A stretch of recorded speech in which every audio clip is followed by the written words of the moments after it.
Kiwi star Benji Marshall making these sorts of breaks. Straight through the middle. Younger brother Jeremy equally adept at spotting the gap. Former Warrior Kieran Foran with the finish. In a season littered with lone players, former Raider Jack Murchie finally bagged his first score for his new club and clawing his side back into the contest. Star fullback Will Hopoate was always likely to mark his return from injury in style, but the Warriors' response was ruthless.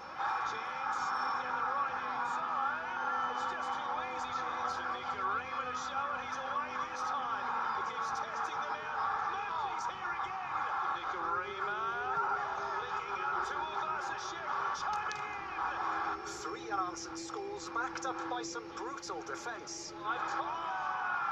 The Warriors holding on 20-14 and now one of 4 teams tied on 12 competition points. A debutant in Paulie Turner today, so I'm glad we got the 2 points for him on his debut. The prospect of making the finals still officially on the cards. Dewi Priest, One News. He's the favourite and the series leader, but Scott Dixon knows a perfect Indy 500 is impossible, and he'll need all the luck to win the famed race for a second time.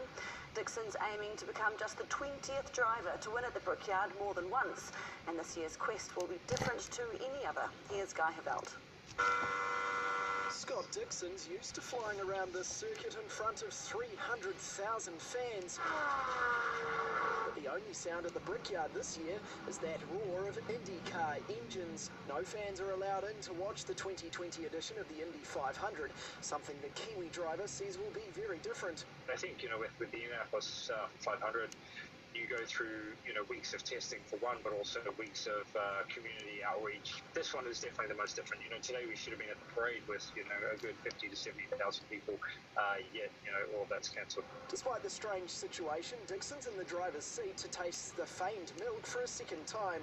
A tradition that began here in 1936. Not only has he won here before, back in 2008, he currently leads the championship. He's also the second fastest qualifier and considered the favourite. But to join the 19 other multiple winners of the race will need something special. To get everything right in that sort of 3 to 3.5 hour period is almost impossible, and that's what makes it super tough. You definitely need a bit of, or a lot of lady luck. We'll take all the luck that we can get, and I hope everybody in New Zealand is sending us a lot of luck. And the history of being able to achieve it isn't lost on the Kiwi. There's less than 70 people in the world that can ever say they've won the Indianapolis 500, so it's a big deal. Definitely changes your life. To win multiple, puts you in a much slimmer list again, so it would mean everything right now. Now there's just 500 miles of skill, speed and a little luck to get through to join a list of motorsport legends. Guy Havelt, One News.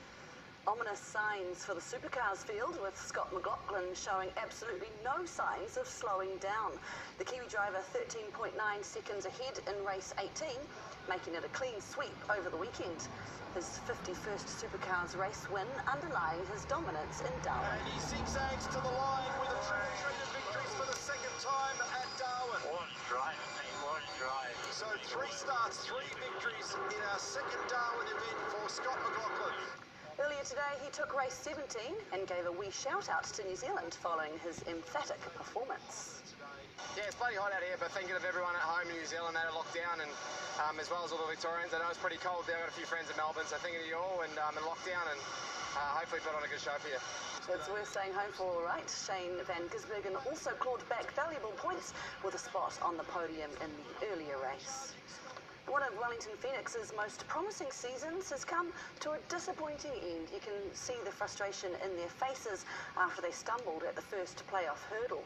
The Phoenix has struggled to score since the competition restarted, and it was no different last night against the Perth Glory.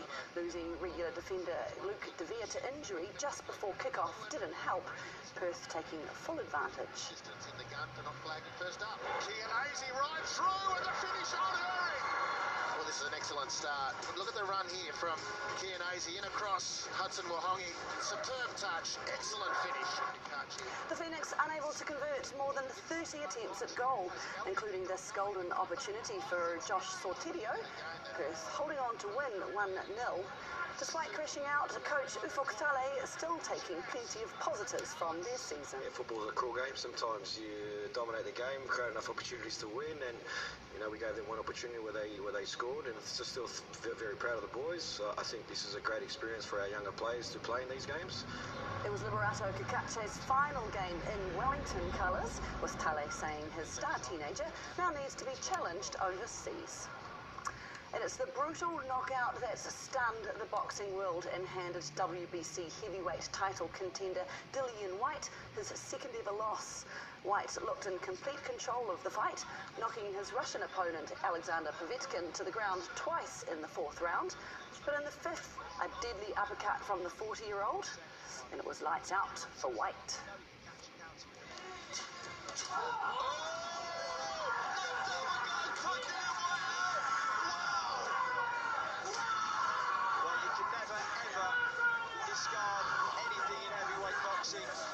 But that is one of the most shocking turnarounds I've ever seen in a fight.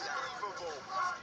So what happens next? Well, there's the inevitable rematch, and then the winner will get a shot at Englishman Tyson Fury. Kiwi NBA star Steven Adams, there he is. He's helped the Oklahoma City Thunder stay in playoffs contention after a 119-107 overtime win against the Houston Rockets. Adam playing his part early on, just like that. But it wasn't until the third quarter the Thunder looked like seriously worrying the Rockets. Gilgeous-Alexander from deep, and the lead is up to 4 for OKC. The Thunder rumbling the Rockets in overtime to get themselves back into the series, and the Rockets lead 2-1. The COVID-19 pandemic continues to have a significant impact on children, creating stress, anxiety and disrupting their usual routines.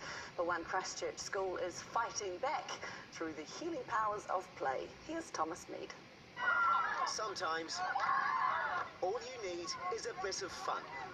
A chance to kick back and forget all the troubles in the world.